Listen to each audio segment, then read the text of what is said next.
ബിസ്മില്ലാഹിർറഹ്മാനിർറഹീം. അൽഹംദുലില്ലാഹ് വസ്സലാത്തു വസ്സലാമു അലാ അഷ്റഫിൽ മഖ്ലൂഖ് വഅലാ ആലിഹി വസഹ്ബിഹി അജ്മഈൻ. അമ്മാ ബഅദ്. അൽഹംദുലില്ലാഹ്.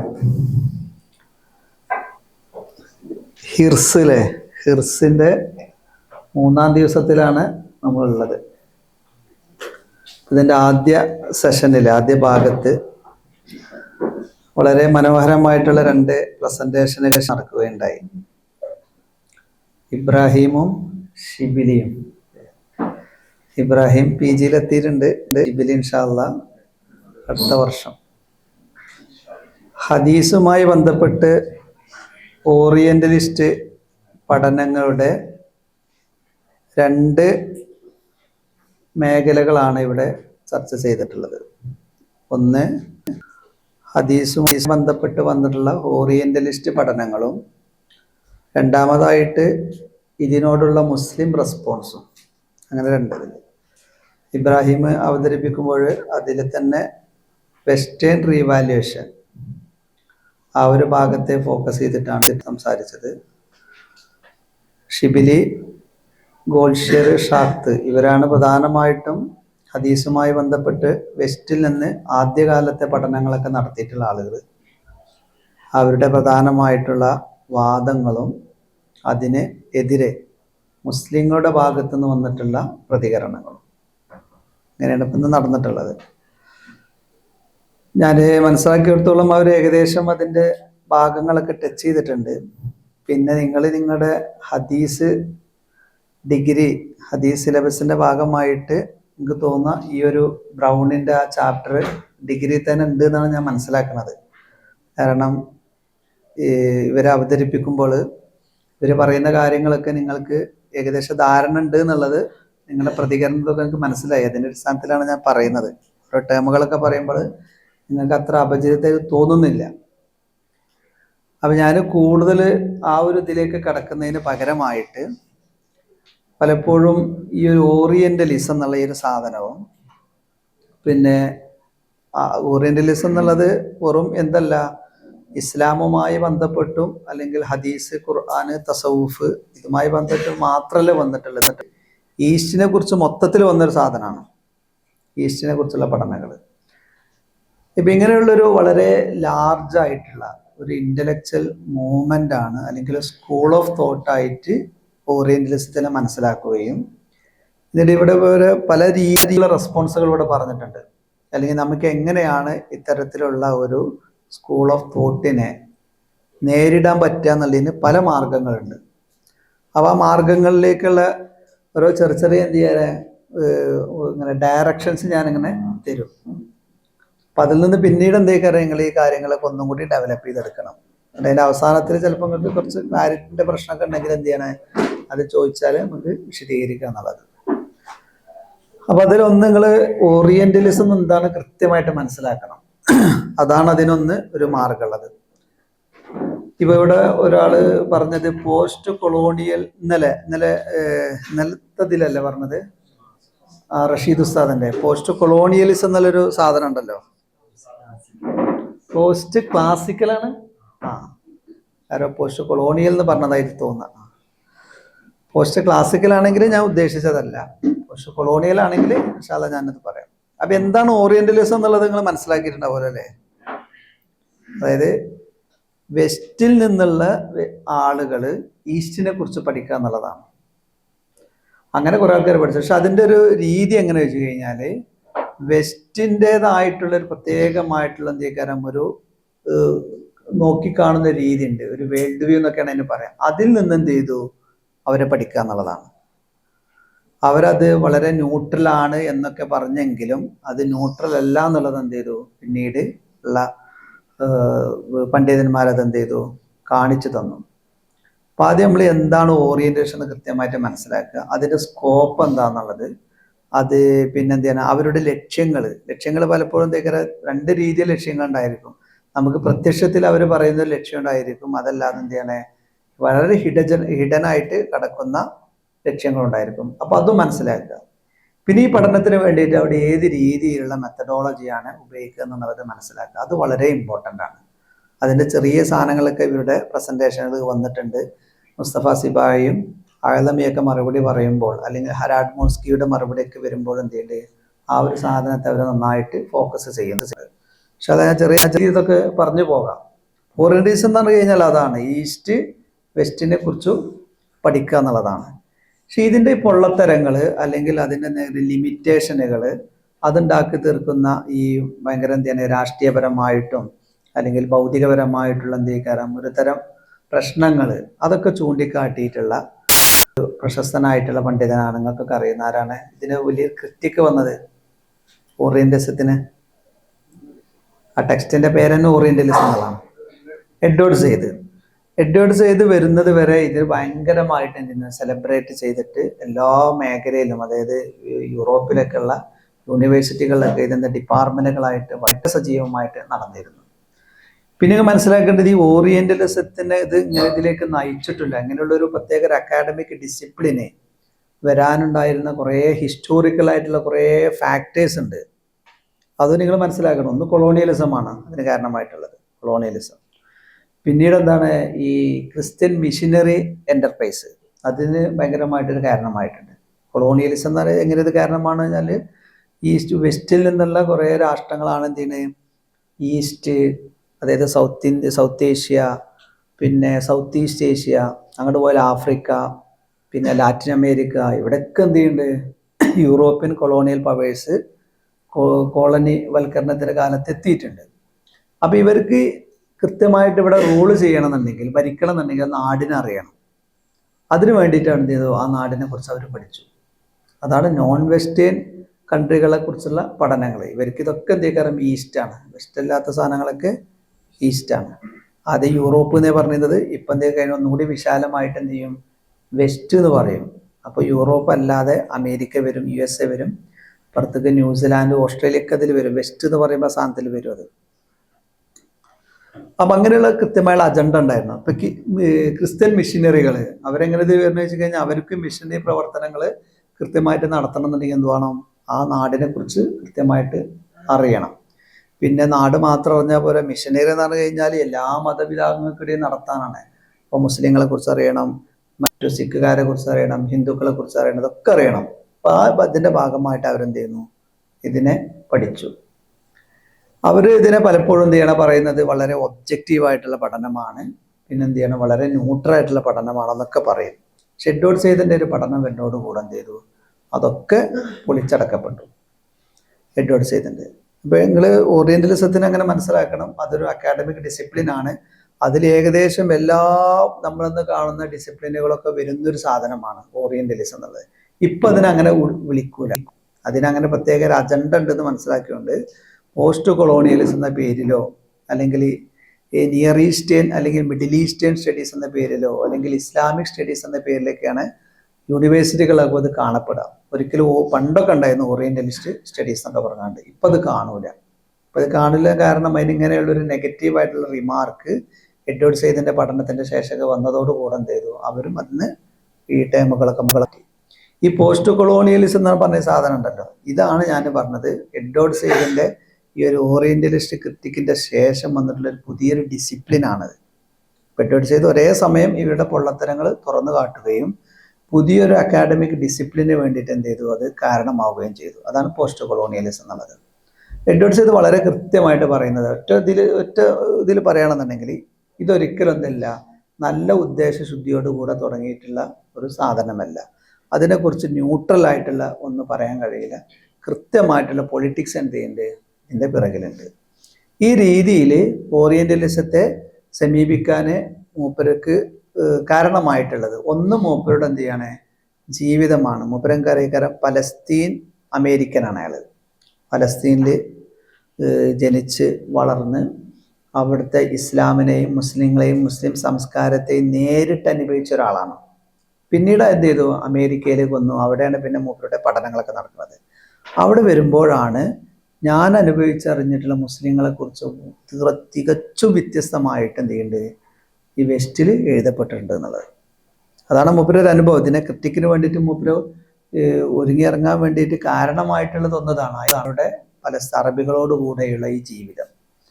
പിന്നീട് അയാൾ അമേരിക്കയിൽ എത്തിയപ്പോഴാണ് എന്ത് ചെയ്യുന്നത്, വളരെ മോശമായിട്ട് ഈ മുസ്ലിങ്ങൾ എന്ത് ചെയ്യുന്നുണ്ട്, ചിത്രീകരിക്കുന്നുണ്ട്. അത് മൂവികളാണെങ്കിൽ ഈ വില്ലന്മാരായിട്ട് എന്ത് ചെയ്യുന്നുണ്ട്, അവർ ചിത്രീകരിക്കുന്നുണ്ട്.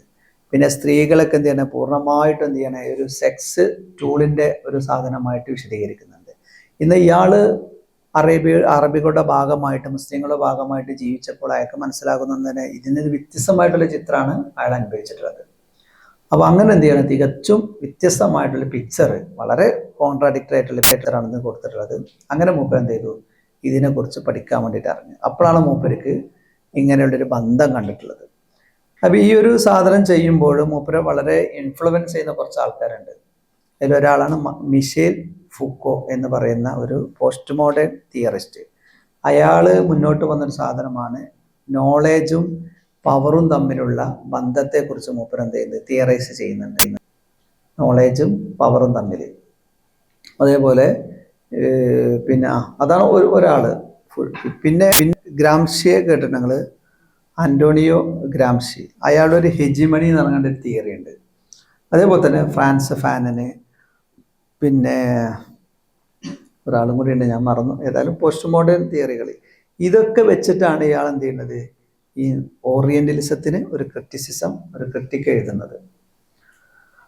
അപ്പൊ നിങ്ങൾ ഈ ഓറിയന്റലിസത്തെ കുറിച്ച്, ഞാൻ ഈ ഹദീസുമായി ബന്ധപ്പെട്ട് ഓറിയന്റലിലേക്ക് വരുന്നതിന് മുമ്പായിട്ട് ജനറലി പറയുന്നത്, നമ്മൾ അതൊക്കെ ചർച്ച ചെയ്യുന്നതിന് മുമ്പായിട്ട് നമുക്ക് കൃത്യമായിട്ട് എന്താണ് ഓറിയന്റലിസം എന്നുള്ളത് മനസ്സിലാക്കണം. ആ ഓറിയന്റലിസം എന്നുള്ള ഒരു ഇന്റലക്ച്വൽ മൂവ്മെന്റിന് കാരണമായിട്ടുള്ള ഹിസ്റ്റോറിക്കൽ ആയിട്ടുള്ള ഫാക്ടേഴ്സ് നമ്മൾ മനസ്സിലാക്കണം. ഇവരുടെ ഇതിന്റെ മുമ്പിലുണ്ടായിരുന്ന ഒബ്ജക്റ്റീവ്സ് എന്താണെന്ന് മനസ്സിലാക്കണം. അതേപോലെ തന്നെ ഇതിന്റെ മെത്തഡോളജി, അതാണ് വലിയ പ്രധാനമുള്ള ഒരു സാധനം, മെത്തഡോളജി. ആ മെത്തഡോളജിയുമായി ബന്ധപ്പെട്ട രണ്ട് കാര്യങ്ങളാണ് ഇവരിതിനും വന്നിട്ടുണ്ടായിരുന്നത്. അപ്പൊ ഇവർ സാധാരണ പറയും വളരെ ശാസ്ത്രീയമായിട്ടുള്ള മെത്തഡോളജിയാണ് ഇതിന് അവർ ഉപയോഗിച്ചെന്ന് പറയും. പക്ഷെ നമുക്ക് എന്ത് ചെയ്യുന്നു, ഇതിന്റെ റെസ്പോൺസ് എന്ന് മനസ്സിലായി അവരെന്തൊക്കെയാണ്, വളരെ വീക്കായിട്ടുള്ള, വളരെ പരിമിതമായിട്ടുള്ള ചില സോഴ്സുകൾ ഉപയോഗിച്ചിട്ട് അവർ ഓൾറെഡി സെറ്റ് ചെയ്തിട്ടുള്ള ചില എയിമുകൾ അല്ലെങ്കിൽ ഒരു ഗോളുകൾ ഉണ്ടായിരിക്കും, റിസൾട്ടുകൾ, അതിലേക്ക് ഇവരെ റിസർച്ചിന് എന്ത് ചെയ്തു, അങ്ങനെ കൊണ്ടുപോയി എന്നുള്ളതാണ് നമുക്ക് മനസ്സിലാക്കാൻ പറ്റുന്നത്. അതിൽ പ്രധാനമായിട്ടുള്ള പ്രത്യേകിച്ച് എന്ത് ചെയ്യണേ, ഇസ്ലാമിനെ കുറിച്ചും അതുപോലെ തന്നെ മുസ്ലിങ്ങളെ കുറിച്ചും പിന്നെ ഹദീസ്, ഖുർആന്, ഇതിനൊക്കെ കുറിച്ചൊക്കെ പഠിക്കാൻ വേണ്ടിയിട്ട് അവർ ഉപയോഗിച്ചിട്ടുള്ള ഒരു സാധനമാണ് ഹിസ്റ്റോറിക്കൽ ക്രിട്ടിക്കൽ മെത്തേഡ് എന്നുള്ള പറഞ്ഞല്ലോ. ഇനി അതിനെ അങ്ങനെ മനസ്സിലാക്കുന്നതിന് പകരമായിട്ട് നമ്മളിപ്പോൾ ഈ ഹദീസ് എന്ന് പറഞ്ഞാൽ ഹിസ്റ്റോറിക്കൽ റെക്കോർഡാണ്. പ്രവാചകൻ എന്ന് പറഞ്ഞാൽ അന്ന് ജീവിച്ചു പോയ ഒരാളാണ്. പിന്നെ ആ കാലത്തുള്ള ഇസ്ലാം, പഴയ ഏളി ഇസ്ലാം, ഇതിൻ്റെയൊക്കെ ഹിസ്റ്ററി പഠിക്കണം എന്നുണ്ടെങ്കിൽ അത് തികച്ചും എന്ത് ചെയ്യണേ, ഹിസ്റ്റോറിക്കൽ ആയിട്ടുള്ളൊരു റിസർച്ചാണ്. അപ്പോൾ ഈ ഹിസ്റ്ററിയുമായി ബന്ധപ്പെട്ട്, ചരിത്ര പഠനങ്ങളുമായി ബന്ധപ്പെട്ട് നമ്മൾ ഇതുമായിട്ടല്ല, ജനറലി എന്ത് ചെയ്യുന്നുണ്ട്, കുറേ ഡെവലപ്മെന്റ്സ് വന്നിട്ടുണ്ട്. അതായത് ഷിഫ്റ്റുകൾ ഇങ്ങനെ ഉണ്ടായിരുന്നു, അക്കാഡമിക്സിൽ കുറേ ഷിഫ്റ്റുകൾ ഉണ്ടായിരിക്കും. അപ്പോൾ ജനറൽ ഹിസ്റ്ററി അതിൻ്റെ അക്കാഡമിക്സിൽ വരുന്ന ഷിഫ്റ്റുകൾ അതിനനുസരിച്ച് എന്തേക്കാരം ഹദീസിലും അതുപോലെ തന്നെ നബിയെക്കുറിച്ചും ഇസ്ലാമിനെ കുറിച്ചുള്ള ഈ ഹിസ്റ്റോറിക്കലായിട്ടുള്ള വെസ്റ്റിൽ നിന്നുള്ള പഠനങ്ങൾ ഇങ്ങനെയുള്ള ഒരു സാധനം കാണാൻ സാധിക്കും. അപ്പോൾ ഇവിടെ ഈ ഒരു ജർമ്മൻ സ്കൂൾ ഓഫ് തോട്ട് അവരാണ് ആദ്യമായിട്ട് എന്ത് ചെയ്യുന്നത്, ഹിസ്റ്റോറിക്കൽ ക്രിട്ടിക്കൽ മെത്തേഡ് എന്നുള്ള ഈ മെത്തേഡിനെ മുന്നോട്ട് വെക്കുന്നത്. അപ്പോൾ അതെന്ത് ചെയ്തു, ആ സമയത്ത് വെസ്റ്റിൽ നിന്നുള്ള ആളുകൾ അതേ രീതിയിൽ എന്ത് ചെയ്തു, ഹദീസും ഖുർആനും പ്രവാചകനെ കുറിച്ചൊക്കെ എന്ത് ചെയ്യുന്നു, പഠിക്കാൻ വേണ്ടിയിട്ട് ശ്രമിച്ചു. അതിന് മുമ്പ് എന്ത് ചെയ്യുന്നു, വേറെ രീതിയിലുള്ള മെത്തേഡുകളൊക്കെ ഉണ്ടായിരുന്നു, കുറേ സ്കൂളൊക്കെ ഉണ്ടായിരുന്നു. ഇതൊന്നും ഓരോ സമയത്തും ഇങ്ങനെ ഇത് ഡെവലപ്പ് ചെയ്ത് വരും. ആ ഡെവലപ്മെൻറ്റിനനുസരിച്ച്, ആ ഷിഫ്റ്റുകൾക്കനുസരിച്ച് എന്തൊക്കെ ഇസ്ലാമിനെ കുറിച്ചുള്ളതും നബിയെ കുറിച്ചുള്ളതും ഹദീസ് ഖുർആനെ കുറിച്ചുള്ളൊക്കെ പഠനത്തിലൊക്കെ എന്തൊക്കെ നമുക്ക് ഈ ഷിഫ്റ്റുകൾ ഇങ്ങനെ കാണാൻ സാധിക്കും. അത് നിങ്ങൾ ആദ്യം മനസ്സിലാക്കണം. ഒരേപോലെ അല്ല വെസ്റ്റേൺ എന്ത് ചെയ്യേണ്ടത് എല്ലായ്പ്പോഴും പഠനങ്ങൾ വന്നിട്ടുള്ളത്. ഈ നമ്മൾ ഹിസ്റ്ററി, ഞാൻ ഹിസ്റ്ററിന്ന് കൃത്യമായിട്ട് പറയാൻ കാരണം ഹിസ്റ്റോറിക്കലായിട്ട് ഇതിനെക്കുറിച്ചൊക്കെ പഠിക്കാൻ പറ്റുള്ളൂ. പിന്നെ നമ്മൾ പറയുന്ന പുതിയ ആന്ത്രപ്പോളജിക്കൽ നമുക്ക് ഏതായാലും ഇതിനെ പഠിക്കാൻ കഴിയില്ല. ആന്ത്രപ്പോളജി എന്ന് പറഞ്ഞാൽ പ്രസന്റിലുള്ള സാധനങ്ങളെ അവിടെ ലൈവ് സിറ്റുവേഷൻസ് എന്ന് എന്ത് ചെയ്യണേ, പഠിക്കലാണ്. നമുക്കൊരിക്കലും എന്തൊക്കെ 7-ാം നൂറ്റാണ്ടൊന്നും പോയിട്ട് പഠിക്കാൻ കഴിയില്ല. എന്ത് ചെയ്യുകയാണെങ്കിലും നമുക്ക് അവൈലബിൾ ആയിട്ടുള്ള ഹിസ്റ്റോറിക്കൽ ആയിട്ടുള്ള എവിഡൻസുകൾ അടിസ്ഥാനത്തിൽ പഴയതിനെ പഠിക്കുക എന്നുള്ളതാണ്. അതുമായി ബന്ധപ്പെട്ടിട്ട് ഇങ്ങനെയുള്ള ഇതിൽ ഹിസ്റ്ററിയിൽ എന്ത് ചെയ്യുന്നുണ്ട്, വിവിധ ഘട്ടങ്ങളിലൂടെയാണ് അത് കടന്നു പോന്നിട്ടുള്ളത്. അപ്പോൾ ആ രീതിയൊക്കെ എവിടെയും കാണാൻ പറ്റും, ഹദീസിനെ കുറിച്ചുള്ള പഠനങ്ങളും കാണാൻ പറ്റും. അതിന് ഒരു ജനറലി നമുക്ക് പറയുകയാണെന്നുണ്ടെങ്കിൽ ഈ ഒരു സ്കൂൾ ഓഫ് തോട്ടിന് മുമ്പ് ജർമ്മൻ സ്കൂൾ റാങ്ക് എന്നുള്ള ഒരാളാണ് അത് ആദ്യമായിട്ട് കൊന്നിട്ടുള്ളത്. റാങ്കയുടെ പോസിറ്റീവ്സ് എന്നാണ് പറയുന്നത്, റാങ്കയുടെ പോസിറ്റീവ്സ്. അപ്പൊ അതിനു മുമ്പ് പ്രത്യേകിച്ച് തെളിവുകളൊന്നും ഇല്ലാതെ എന്ത് ചെയ്യാൻ പറ്റും, ഏതൊരു കാര്യത്തെക്കുറിച്ചും പറയാൻ പറ്റിയിരുന്നു എന്നുള്ളതാണ്. അങ്ങനെ നബി എന്ത് ചെയ്യാനെ വളരെ മോശമായിട്ട് ചിത്രീകരിച്ചിരുന്നു. അതിന് തെളിവൊന്നും വേണ്ട, അവർക്ക് ഒന്നും ഇതാണ്ട് തെളിവില്ലാതെ പറയാം. അപ്പൊ റാങ്ക് എന്ത് ചെയ്തു പിന്നീട് കൊണ്ടുവന്നത് പോസിറ്റീവ്സിന്റെ റാങ്കയുടെ പോസിറ്റീവ്സ് കഴിഞ്ഞാൽ നമ്മൾ ചരിത്രവുമായി ബന്ധപ്പെട്ട് എന്ത് കാര്യങ്ങൾ പറയുകയാണെങ്കിലും അതിന് വളരെ ഈ സബ്സ്റ്റാൻഷ്യൽ ആയിട്ടുള്ള എവിഡൻസുകൾ വേണമെന്നുള്ളത്. എവിഡൻസ് ഇല്ലാതെ ഒന്നും പറയാൻ പറ്റില്ല എന്നുള്ളത്.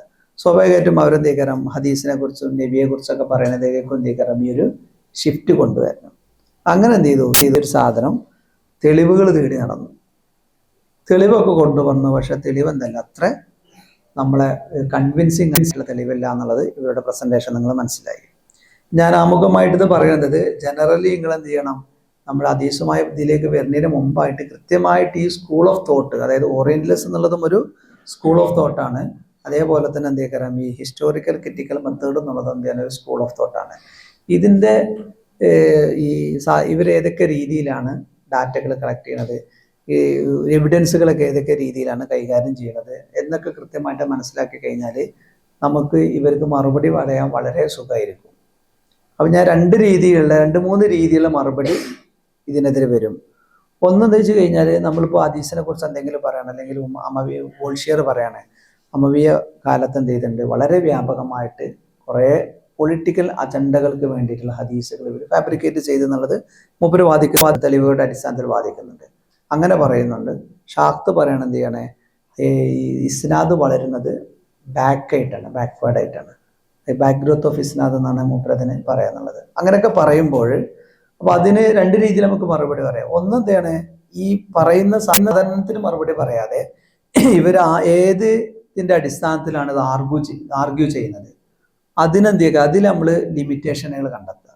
അതിലൊന്നാണ് ഏത് സോഴ്സിൻ്റെ അടിസ്ഥാനത്തിലാണ് അവരതിനെ പറയുന്നത്. ആ സോഴ്സിന് വല്ല ആധികാരികൻ നമ്മുടെ അടുത്തുണ്ടോ, ഇസ്ലാമിൻ്റെ അടുത്തുണ്ടോ, ഇല്ലേ, ഇത് കണ്ടെത്തിയിട്ട് അങ്ങനെ പറയാം. അല്ലെങ്കിൽ പിന്നെ എന്ത് ചെയ്യണം, സിബായി ഇവരൊക്കെ ചെയ്യണമാർക്ക് എന്ത് ചെയ്യണം, ഇതിന് തെളിവുകൾ ഇതല്ല, നമ്മളെടുത്ത് എന്ത് ചെയ്യുന്നുണ്ട്, അതല്ലാത്ത തെളിവുകൾ ഉണ്ടെന്ന് നമ്മൾ കൊണ്ടുപോകും. രണ്ട് രീതിക്ക് മനസ്സിലായിട്ടുണ്ടായിരിക്കും. ഒന്ന് പോലെ മെത്തഡോളജിയിൽ പ്രശ്നം കണ്ടിട്ട് അത് ചൂണ്ടിക്കാണിക്കുക. അപ്പോൾ അത് ശാസ്ത്രീയമല്ല എന്നേക്കാരം നമ്മൾ അവരുടെ വാദം തന്നെ ശാസ്ത്രീയമല്ല എന്നേക്കാരം നമ്മൾ പറയാം. അപ്പോൾ നമ്മൾ ഈ ഓരോ അവർ വാദിക്കുന്ന ഓരോ വാദത്തിനും മറുപടി പറയാൻ പോകണ്ട. ഓൾറെഡി വാദിക്കാൻ ഉപയോഗിക്കുന്ന ഒരു പ്രിമൈസ് ഉണ്ടായിരിക്കും, ഒരു മെത്തഡോളജിക്കൽ പ്രിമൈസ്. ആ പ്രിമൈസിന് തന്നെ എന്ത് ചെയ്യുന്നുണ്ട്, പ്രശ്നങ്ങളുണ്ടെന്ന് പറയാം. അപ്പോൾ ശാസ്ത്രീയമല്ല, സാധനം ശാസ്ത്രീയമല്ല. പിന്നീട് രണ്ടാമത് വരുന്ന സാധനം എന്ന് പറഞ്ഞാൽ സിബായിയും അതുപോലെ എന്ത് ചെയ്യണേ, ആഴമയൊക്കെ ചെയ്യുന്ന പോലെ എന്ത് ചെയ്യാൻ ഓരോ വാദങ്ങൾക്കും കൃത്യമായിട്ട് എന്ത് ചെയ്യണേ മറുപടി പറയാം.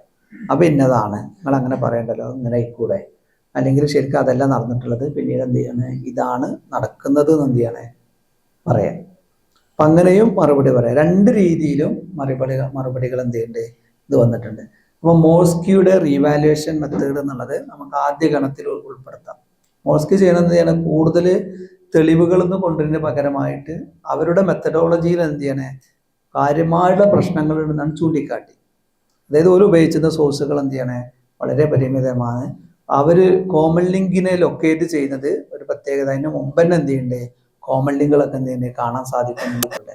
അപ്പോൾ ആ മെത്തേഡ്സിനും അവരുപയോഗിക്കുന്ന സോഴ്സുകളൊക്കെ എന്ത് ചെയ്യണം വളരെ പരിമിതമാണ്.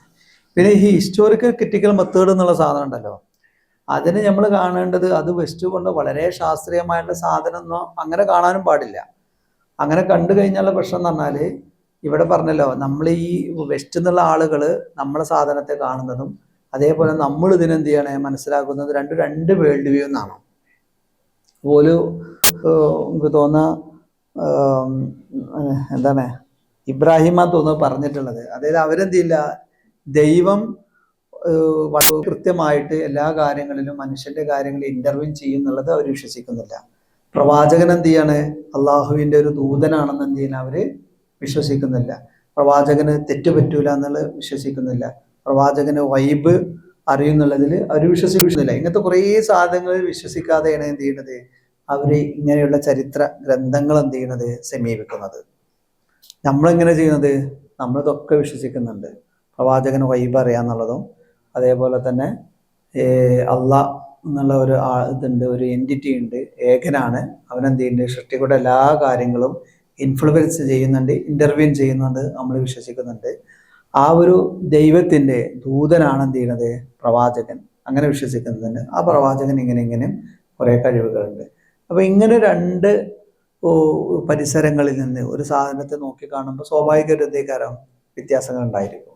അതുപോലെ അതേ മനസ്സിലാക്കുക. അപ്പൊ നമ്മൾ ഒരു വേൾഡ് വ്യൂ ആണ് എന്ത് ചെയ്യണം, വെസ്റ്റ് കൊണ്ടുവരുന്ന ഒരു വളരെ യൂറോസെൻട്രിക് ആയിട്ടുള്ള സെക്യുലർ ആയിട്ടുള്ള ഒരു പരിസരത്തിൽ നിന്ന് അവർ ഹദീസിനെ നോക്കിക്കാണുന്നതും നമ്മൾ നോക്കിക്കാണുന്നതും വളരെ വ്യത്യാസമാണ്. അപ്പൊ ഞാനൊക്കെ എന്താ പറയല, ഈ ഹിസ്റ്റോറിക്കൽ ക്രിറ്റിക്കൽ മെത്തേഡ് എന്നുള്ളത് വെസ്റ്റ് മുന്നോട്ട് പോകുന്ന സാധനം ഉണ്ടല്ലോ, അതിനേക്കാൾ വളരെ ശാസ്ത്രീയമായിട്ട് ഇതിനൊക്കെ മുമ്പ് എന്തുണ്ട്, നമ്മളിങ്ങനെയുള്ള ഹിസ്റ്റോറിക്കൽ ക്രിറ്റിക്കൽ മെത്തേഡ് ഹദീസുമായി പഠനത്തിന്റെ ഭാഗമായിട്ടും ഖുറാന്റെ പഠനത്തിന്റെ ഭാഗമായിട്ടൊക്കെ എന്ത് ചെയ്യുന്നുണ്ട്, മുസ്ലിങ്ങൾ വളരെ കാലം മുമ്പ് തന്നെ എന്ത് ചെയ്യുന്നുണ്ട്, ഡെവലപ്പ് ചെയ്തിട്ട് അത് ഈ പഠനങ്ങൾക്ക് ആവശ്യമായിട്ടൊക്കെ എന്ത് ചെയ്യുന്നുണ്ട്, ഉപയോഗിച്ചിട്ടുണ്ട് എന്നാണ് നമ്മൾ വാദിക്കേണ്ടത്. അതായത് അവരുടെ ഹിസ്റ്റോറിക്കൽ ക്രിറ്റിക്കൽ മെത്തേഡ് എന്ന് പറഞ്ഞാൽ അതിന് പ്രധാനമായിട്ടും ഒരു 3-4 പ്രിൻസിപ്പിളൊക്കെ പറയാറുണ്ട്. ഒന്ന് അനാക്രോണിസം എന്നുള്ള സാധനമാണ് പറയാറ്. അനാക്രോണിസം നിങ്ങൾ ആ ചാപ്റ്റർ വായിച്ചിട്ടുണ്ടെങ്കിൽ അതിൽ കാണാതിരിക്കും. അല്ലെങ്കിൽ പിന്നെ എന്തൊരു അനാലജി എന്നുള്ള ഒരു സാധനം ഉണ്ടായിരിക്കും, പ്രിൻസിപ്പിൾ ഓഫ് അനാലജി, അല്ലെങ്കിൽ ഈ ഡിസിമിലാരിറ്റി എന്നൊക്കെ പറഞ്ഞിട്ടൊരു പ്രിൻസിപ്പിൾ. അപ്പൊ ഈ സാധനങ്ങൾ എന്ത് ചെയ്യണേ, അവര് ഒരു പ്രത്യേകമായിട്ടുള്ള രീതി, അല്ലെങ്കിൽ പിന്നെ വേറൊന്നും അവർ പറയുന്നത് തന്നെ ഒരു പ്രൈമറി സോഴ്സ്. ഹദീസ് നമ്മൾ പ്രൈമറി സോഴ്സ് ആണ് കേട്ടോ. ഒരു സാധനത്തെ പ്രൈമറി സോഴ്സ് ആയിട്ട് പരിഗണിക്കണം എന്നുണ്ടെങ്കിൽ അവർ മുന്നോട്ട് വെക്കുന്ന കുറച്ച് കണ്ടീഷൻസിൽ പെട്ട ഒന്നാണ്, അത് ആരുടെ കാലത്താണോ അല്ലെങ്കിൽ ആരുടെ വാക്കുകളാണോ അത് അയാളുടെ കാലത്ത് തന്നെ എന്ത് ചെയ്യണം, റെക്കോർഡ് ചെയ്യപ്പെടണം എന്നുള്ളത്. ഇതൊക്കെ ഇവർ മുന്നോട്ട് വെക്കുന്ന കുറെ കാര്യങ്ങളാണ് ഈ ഹിസ്റ്റോറിക്കൽ ക്രിറ്റിക്കിന്റെ മെത്തേഡിന്റെ ഭാഗമായിട്ട്. പിന്നെ അപ്പൊ അങ്ങനെ ഈ സാധനങ്ങൾ ഇതൊക്കെ വരുന്നത് എന്തേ, കാരണം ഇത് വരുന്ന ഒരു പരിസരം നമ്മൾ ശ്രദ്ധിക്കണം. എന്തുകൊണ്ടാണ് ഇവർ ഇങ്ങനെയുള്ള ഒരു സാധനമായിട്ട് വരുന്നത് എന്നുള്ളത്. അവിടെ യൂറോപ്പാണത്. യൂറോപ്പിൽ എന്താ ക്രിസ്ത്യാനിറ്റി ഭയങ്കരമായിട്ട് എന്ത് ചെയ്യണ്ടേ, സ്വാധീനം ചെലുത്തിയിട്ടുണ്ട്. അതിന്റെ ബുദ്ധിമുട്ടുകൾ ജനങ്ങൾ അനുഭവിച്ചു. അപ്പൊ അതിനെതിരെയുള്ള റിയാക്ഷൻ ആയിട്ടൊക്കെയാണ് ഈ ഒരു റിനൈസൻസ്, ഇതിന് റോളുണ്ട്. ഈ SCM, ഈ ഹിസ്റ്റോറിക്കൽ ക്രിറ്റിക്കൽ മെത്തേഡ് വരാന് ചർച്ചിന്റെ ഒരു സമീപനം അറിയാലോ, ഞാൻ വിശദീകരിക്കുന്നില്ല. ചിന്തയുടെ സ്വാതന്ത്ര്യം വരെ അവരെന്ത് ചെയ്യുന്നു, നിയന്ത്രിച്ചിരുന്നു. ജനങ്ങള് പറയണ ചർച്ച എന്താ പറഞ്ഞത് അത് മാത്രമേ എന്ത് ചെയ്യാൻ പറ്റുള്ളൂ, ജനങ്ങളും പറയാൻ പറ്റുള്ളൂ. അതിനപ്പുറമുള്ള ഒരു സയന്റിസ്റ്റ് കണ്ടുപിടിക്കാൻ പാടില്ല, ചിന്തിക്കാൻ പാടില്ല, അതിനവരെ നിയന്ത്രിച്ചിരുന്നു. സ്വാഭാവികമായിട്ടും ജനങ്ങൾ എന്ത് ഇതിൽ ബുദ്ധിമുട്ടും. മതത്തിൽ അവർക്ക് എന്ത് മതത്തോട് ഭയങ്കര വെറുപ്പുണ്ടായിരിക്കും. അപ്പൊ അതിന്റെ കെട്ടുപിടുത്തങ്ങൾ എന്നൊക്കെ മറികടന്നിട്ട് പുതിയൊരു ലോകത്തിന് വേണ്ടിയിട്ട്, സ്വതന്ത്രമായിട്ടുള്ള ലോകത്തിന് വേണ്ടിയിട്ട് അവർ ശ്രമിക്കുന്നുള്ളത് സ്വാഭാവികമാണ്. അപ്പൊ അതിന്റെ ഭാഗമായിട്ട് ആണ് ഈ റിനൈസൻസ്, എൻലൈറ്റ്മെന്റ് ഇതൊക്കെ വരുന്നത്. ഇതിനൊക്കെ ഇതിലെന്ത് ചെയ്യുന്നുണ്ട്, റോളുകളുണ്ട്. ഈ HCM എന്നുള്ള ഹിസ്റ്റോറിക്കൽ ക്രിറ്റിക്കൽ മെത്തേഡ് എന്നുള്ള സാധനം ഒരു സ്കൂൾ ഓഫ് തോട്ടായിട്ട് അത്രയും വലിയ സ്വാധീനം, പോപ്പുലാരിറ്റി അവിടെ കിട്ടാൻ അവിടുത്തെ ഒരു സാഹചര്യം കൂടെ എന്ത് ചെയ്യുന്നുണ്ട്, ഇതിന് കാരണമാകുന്നുണ്ട്. അപ്പോൾ അത് മനസ്സിലാക്കണം. അപ്പോൾ ഈ മെത്തേഡിന്റെ ഭാഗമായിട്ട് പ്രൈമറി സോഴ്സ് എന്താണെന്നുള്ളതും, അല്ലെങ്കിൽ ഏത് രീതിയിലുള്ള കൈമാറ്റം ഏറ്റവും ശാസ്ത്രീയം. നമ്മൾ ഹദീസ് കൈമാറ്റം ചെയ്യപ്പെടുന്നത് ഓറലിയാണ്. ഓറലി അവരിതിൻ്റെ എന്തെങ്കിലും മുഴുവനായിട്ടും ഓറലി എന്ന് പറയാൻ തീരെ തന്നെ എന്ത് ചെയ്യില്ല, ഡോക്യുമെന്റേഷന് നടന്നിട്ടില്ല. ഇതൊക്കെ പറയുന്നുണ്ട്. അത് ലേറ്റർ സ്റ്റേജിലാണ്. പിന്നെ പൊളിറ്റിക്കൽ അജണ്ടക്കും സെക്ടേറിയൻ അജണ്ടക്ക് വേണ്ടിയിട്ടും പിന്നെ അതുപോലെ തന്നെ ലീഗൽ അജണ്ടക്ക് വേണ്ടിയിട്ടും ചില വളരെ പയസ്സായിട്ടുള്ള ചില പണ്ഡിതന്മാർ അവരുടെ താല്പര്യങ്ങൾക്ക് വേണ്ടിയിട്ട്, ട്രൈബൽസ് അവരുടെ ലെജിറ്റിമസിക്ക് വേണ്ടിയിട്ട്, ഇങ്ങനെ പല കാരണങ്ങൾക്ക് വേണ്ടിയിട്ട് ഏകദേശം നബി സല്ലല്ലാഹു അലൈഹി വസല്ലമയുടെ വഫാത്തിന് ശേഷം കുറേ കാലങ്ങൾക്ക് ശേഷം, കമ്പാനിയൻസിന്റെ കാലങ്ങൾക്ക് ശേഷമാണ് ഇതൊക്കെ റെക്കോർഡ് ചെയ്യപ്പെടുന്നത്. അതുകൊണ്ട് സ്വാഭാവികമായിട്ടും ഇതിന് എന്ത് ചെയ്യാൻ പാടില്ല, ഒരു പ്രൈമറി സോഴ്സായിട്ട് കണക്കാക്കാൻ പാടില്ല. പിന്നീട് ഇതിലുണ്ട് കുറേ എന്ത് ചെയ്യുന്നുണ്ട്, ഇൻകൺസിസ്റ്റൻസീസ് ഉണ്ട്. അതിനാണ് അവർ ഇത് പറയുന്നത്, അനാക്രോണിസം എന്ന് പറയുന്നുണ്ട്. വളരെ ലേറ്റ് സ്റ്റേജിൽ മാത്രം ഡെവലപ്പ് ചെയ്ത് വന്നുള്ള കുറേ സാധനങ്ങൾ എന്ത് ചെയ്യുന്നുണ്ട്, വളരെ മുൻകൂട്ടി കാണുന്നുണ്ട്. അതാണ് അനാക്രോണിസം എന്നുള്ളത്. അതിന് ഉദാഹരണങ്ങൾ പറയുകയാണെന്നുണ്ടെങ്കിൽ, സാധാരണ നമുക്ക് വളരെ ഫെമിലിയർ ആയിട്ടുള്ള ഉദാഹരണമാണെന്നുണ്ടെങ്കിൽ, അപ്പോൾ ബുറാക്ക് നബി സല്ലല്ലാഹു അലൈഹി വസല്ലമ ഈ എവിടേക്ക് പോയി, ഏഴാനാകാശം വരെ പോയി എന്ന് പറയുന്നത് ഹദീസിലും ഇതിലൊക്കെ വരുന്നതാണത്. അപ്പോൾ അത് ഇവരുടെ ശാസ്ത്രീയമായിട്ടുള്ള നമ്മൾ പറഞ്ഞ മെറ്റീരിയൽ ഡെവലപ്മെന്റ് അല്ലെങ്കിൽ ശാസ്ത്രത്തിന്റെ ടെക്നോളജി ഡെവലപ്മെന്റ് ഇതിലൊക്കെ നോക്കിക്കഴിഞ്ഞാൽ റൈറ്റ് സഹോദരന്മാരാണ് അങ്ങനെ എന്ത് ചെയ്യുന്നുണ്ട്, ഇത്രയും ദൂരമുള്ള, അന്നത് റൈറ്റ് സഹോദരന്മാർക്ക് അതൊന്നും കഴിഞ്ഞിട്ടില്ല, ജസ്റ്റ് തന്നെ ആകാശത്ത് കൂടെ സഞ്ചരിക്കാൻ പറ്റുന്ന തന്നെ ആ കാലത്താണ്. അപ്പൊ അതിന് മുമ്പേ ഈ ഡെവലപ്മെന്റ് മുമ്പ് കാണാന്ന് പറഞ്ഞു കഴിഞ്ഞാൽ അത് തികച്ചും എന്ത് ചെയ്യണേ, ഫാബ്രിക്കേഷൻ ആയിരിക്കും ഉണ്ടാകുക. അതായത് ലേറ്ററായിട്ട് സംഭവിച്ചിട്ടുള്ള ഒരു കാര്യം എന്ത് ചെയ്യണം, മുൻകൂട്ടി തന്നെ പറയാം. പക്ഷെ നമ്മൾ വിശ്വസിക്കുന്നത് എന്താ വെച്ച് കഴിഞ്ഞാൽ പ്രവാചകൻ എന്ത് ചെയ്യുന്നുണ്ട്, ശേഷം വരുന്ന കാര്യങ്ങൾ പറയാൻ കഴിയുന്നുണ്ട്. ഖന്തക്കിലൊക്കെ പറയുന്നുണ്ടല്ലോ, ഇങ്ങനെ വെട്ടുമ്പോൾ അതിലെന്ത് ചെയ്യണേ, റോമ ഏതൊക്കെയാണ് സാമ്രാജ്യങ്ങൾ ഞാൻ കാണുന്നുണ്ട്, കീഴടക്കും എന്നുള്ളത് കാണുന്നുണ്ട് എന്ന് പറയണ്ടല്ലോ. അതൊക്കെ നബിക്ക് എന്ത് ചെയ്യണേ, ഈ വൈബും മുൻകൂട്ടി കാര്യങ്ങളൊക്കെ പറയാൻ കഴിയുന്നുള്ളത് നമ്മൾ വിശ്വസിക്കുമ്പോൾ നമ്മൾ ആ പറയുന്നത് എന്തേക്കാരം അതേപോലെ വിശ്വസിക്കും നബി പറഞ്ഞതാണുള്ളത്.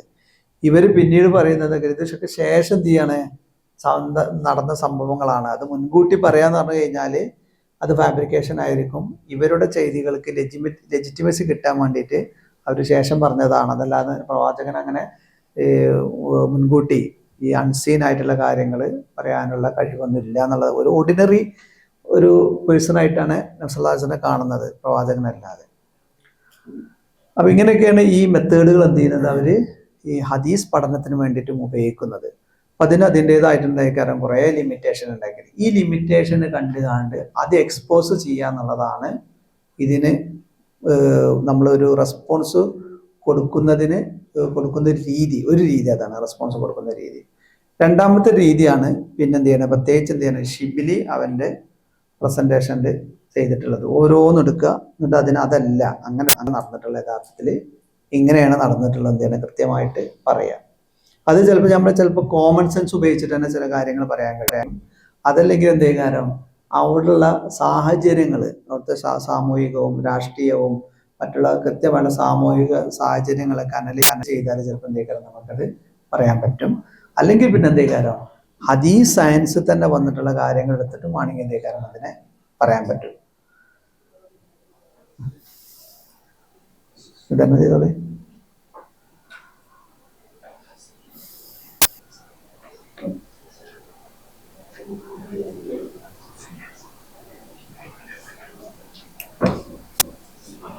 ചാർജ് ഇതാവുണ്ടോ?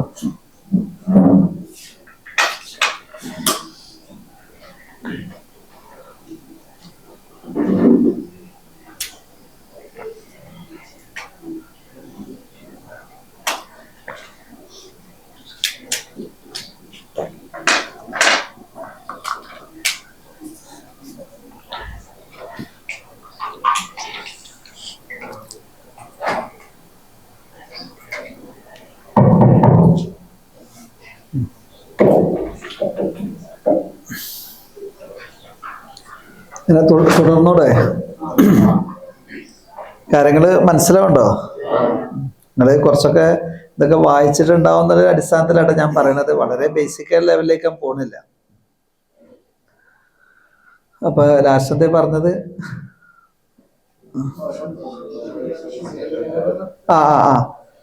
പിന്നെ ഇതിന് മുസ്ലിം റെസ്പോൺസുകൾ ഉണ്ടായിരിക്കും, മുസ്ലിങ്ങളല്ലാത്ത ആളുകൾ ഇതിന് റെസ്പോണ്ട് ചെയ്യും.